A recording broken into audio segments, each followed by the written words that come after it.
Tordu de douleur, le pharaon se traîna jusqu'à la porte de la bergerie du château, la griffant jusqu'à perdre connaissance.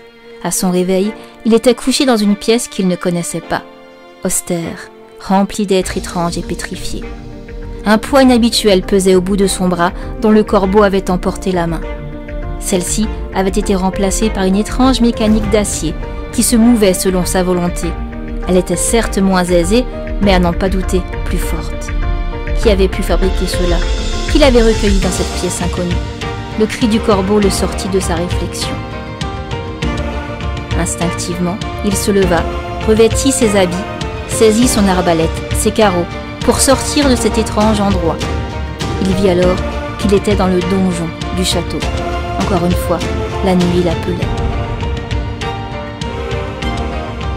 Il s'enfonça dans la forêt, en direction de la plaine.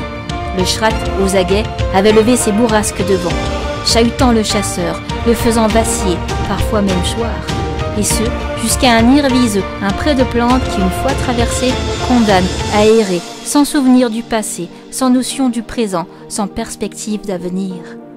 Le pharaon, privé de sa raison, se mit alors à marcher sans but.